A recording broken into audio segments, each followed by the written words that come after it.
क्या वाकई डीएनए किसी की सभ्यता, संस्कृति और भाषा की जानकारी दे सकता है? कुछ लोग कहते हैं कि उत्तर भारतीयों का डीएनए दक्षिण भारतीयों की अपेक्षा ईरान व यूरोप के लोगों से अधिक मेल खाता है। मुझे नहीं पता इस दावे में कितनी सच्चाई है, लेकिन फिर भी इसे सच मान लेते हैं। फिर भी इससे आर्यों और वैदिक संस्कृति के बारे में आखिर क्या साबित हो गया? 1000 साल बाद यदि किसी उत्तर भारतीय का डीएनए एक पाकिस्तानी और एक दक्षिण भारतीय से मैच कराया जाए तो किससे ज्यादा मिलने की संभावना है? पाकिस्तानी से। क्यों? क्योंकि हम जानते हैं कि बंटवारे से पहले पाकिस्तान भी उत्तर भारत ही हुआ करता था।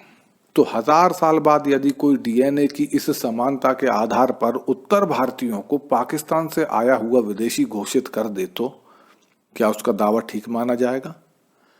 जैसे कुछ दशकों पहले तक आज का पाकिस्तान भारत था, जैसे कुछ सदियों पहले तक आज का अफगानिस्तान भी भारत था, क्या पता हजारों साल पहले तक पश्चिम के कौन कौन से देश भारत रहे हों।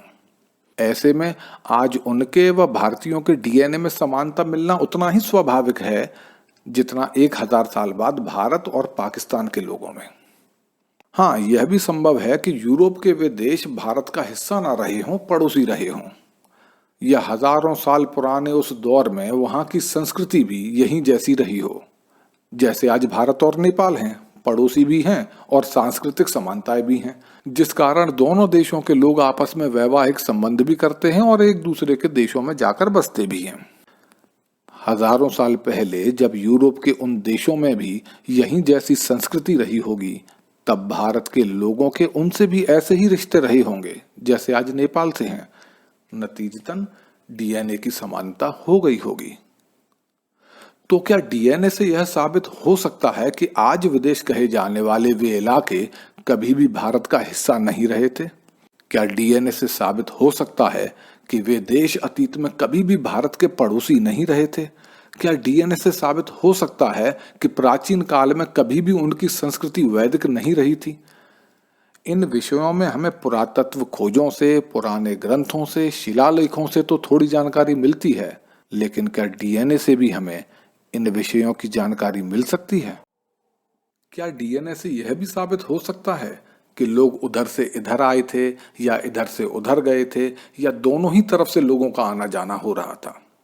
फिर भी चलो मान लेते हैं कि कैसे भी करके कल को डीएनए से यह साबित हो भी जाए कि अतीत में लोग उधर से इधर भारत में आ बसे थे, लेकिन इससे भी यह कैसे साबित होगा कि वे लोग ही यहाँ वैदिक सभ्यता लाए?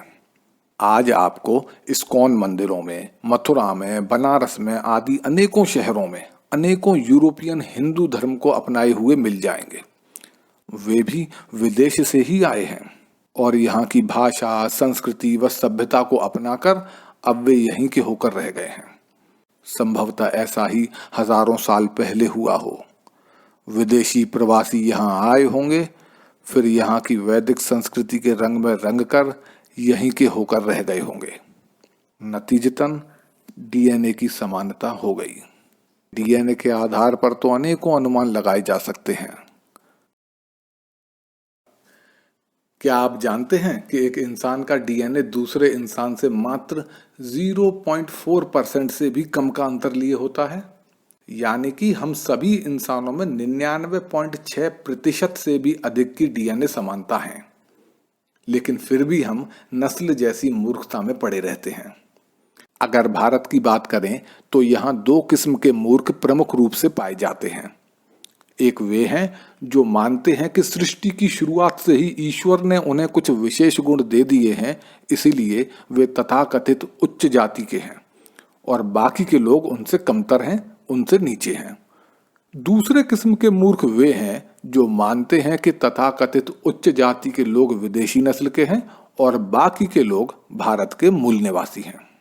देखा जाए तो यह दोनों ही किस्मों के मूर्ख नस्लीय भिन्नता की बात को मानते हैं, जबकि डीएनए से ही यह स्पष्ट हो चुका है कि सभी मानव एक ही नस्ल से उत्पन्न हुए हैं और लाखों सालों तक वे एक दूसरे के साथ मिले जुले रहे हैं, और महज कुछ हजार सालों से हम रंग, क्षेत्र, नस्ल या जाति के आधार पर एक दूसरे से दूरियां बनाने लगे हैं। मेरा मानना है कि विदेशी और मूल निवासी का एजेंडा चलाने वालों को तो डीएनए की बात बिल्कुल भी नहीं करनी चाहिए। अपने पैर पर कुल्हाड़ी मारने जैसा है, क्योंकि विज्ञान के अनुसार तो सभी मानवों की उत्पत्ति एक ही जगह हुई और फिर धीरे धीरे वे अलग अलग इलाकों में जा बसे।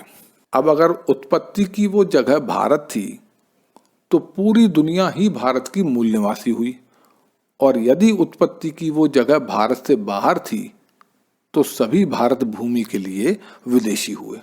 यानी कुछ भारत में बहुत पहले आ गए और कुछ बाद में आए, फिर मूल निवासी तो कोई हुआ ही नहीं।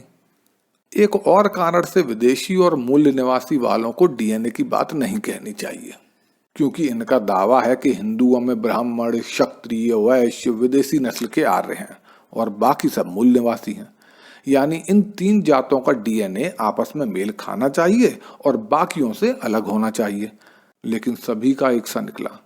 यानी अतीत में कोई बाहर से आए भी थे तो आज के अधिकतर भारतीयों में उन बाहरी और भीतरी दोनों ही तरह के लोगों का मिक्सचर मौजूद है। इससे उनकी मूर्खता की पोल भी खुल जाती है जो खुद को सृष्टि की शुरुआत से ही तथाकथित उच्च जाति का मानते आए हैं। यहाँ एक बात और स्पष्ट कर दूं, भारत में अनेकों लोग हैं जो जातीय भेदभाव को गलत मानते हैं और ऐसे लोग सभी जातियों में पाए जाते हैं, और यकीनन यही लोग भारत के उज्जवल भविष्य की उम्मीद भी हैं। लेकिन एक सत्य यह भी है कि भारत में जातीय भेदभाव करने वालों की भी कमी नहीं है। तथाकथित उच्च जाति में ऐसे भी लोग हैं जो अन्य जातियों के लोगों को जन्मजात नीचा समझते हैं, और तथाकथित दलित जातियों में भी ऐसे लोग हैं जो खुद को मूल निवासी घोषित करके अन्य जातियों के लोगों को जन्मजात दुष्ट समझते हैं। यह दोनों ही किस्मों के मूर्ख एक दूसरे के पूरक हैं। हो सकता है इन्हें ऐसी डीएनए स्टडीज पर भरोसा ना हो जो दर्शाती हैं कि यह सभी एक ही पूर्वजों की संतान है, लेकिन सत्य तो सत्य ही रहेगा। विज्ञान भी यही कहता है और धर्म भी, बस पाखंडी ऐसा नहीं कहते। ये है अफ्रीका 70,000 साल पहले। ये लोग हमारी ही तरह पूरी तरह विकसित आधुनिक मानव हैं, होमो सेपियंस यानी बुद्धिमान इंसान। हमारा विकास हजारों साल के दौरान हुआ है। हमने जिंदा रहने के लिए पृथ्वी की सदा बदलती जलवायु के हिसाब से ढलने के लिए संघर्ष किया है। विशेषज्ञों का मानना है कि एक बार तो इंसानों की आबादी सिर्फ 10,000 रह गई थी, लेकिन जो बचे वो पहले से ज्यादा ताकतवर, सक्षम और बेहतर ढंग से संगठित थे। ये थे प्रकृति के रहमो करम पर जीने वाले हंटर गैदरर्स, और इनकी जरूरतें बहुत बुनियादी थीं। खाना, पानी और कुदरत से बचने के लिए आशियाना।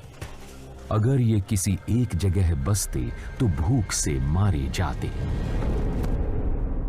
हजारों साल के दौरान कई जनजातियां जंगली जानवरों के प्रवास मार्गों पर चलते हुए पूरे अफ्रीका में फैल गईं। ये सफर करने वाली सभी जनजातियां खत्म हो गईं, सिवाय एक के। इस इकलौते समूह में 1,000 लोग भी नहीं थे। इन्हीं में थी वो महिला जिसने मानवता को आगे बढ़ाने में मदद की। हमें उसका नाम तो नहीं पता, लेकिन उसने एक कमाल की विरासत छोड़ी है। वैज्ञानिकों का मानना है कि सब सहारन अफ्रीका से बाहर की दुनिया में हर किसी में इन जीन्स का कुछ ना कुछ हिस्सा है, और उसका संबंध इस एक महिला से जुड़ता है। ये महिला हम सबको आपस में जोड़ती है, चाहे वो ऑस्ट्रेलिया के एबोरिजिनल्स हों, स्कैंडिनेवियंस हों, उत्तर और दक्षिण अमेरिका के हों, यूरोप के हों या फिर चीन या भारत के। सब इसी महिला से जुड़े हैं। हम सब उसके बच्चे हैं, उस सफर में जिंदा बचने वाले जो अफ्रीका से शुरू हुआ था, और इस छोटे से समूह से हमारी तादाद बढ़ती गई और हम पूरी दुनिया में फैल गए। पहले हम पूर्वी दिशा में समुद्र के किनारे किनारे भारत और पूर्व एशिया की तरफ बढ़े। लगभग 50,000 साल पहले हम में से कुछ ऑस्ट्रेलिया पहुंच गए। करीब 15,000 साल पहले हमने बेरिंग स्ट्रेट्स को पार किया और जल्दी ही हम लोग अमेरिकाज में भी फैल गए। कुछ लोग मध्य पूर्व से उत्तर पश्चिम की ओर बढ़े और लगभग 45,000 साल पहले वो यूरोप पहुंच गए। वीडियो पसंद आने पर कृपया लाइक करें, शेयर करें और चैनल को सब्सक्राइब करके बेल आइकन ज़रूर दबा दें ताकि हमारे आने वाली वीडियोस की जानकारी सबसे पहले आप तक पहुंचे। धन्यवाद।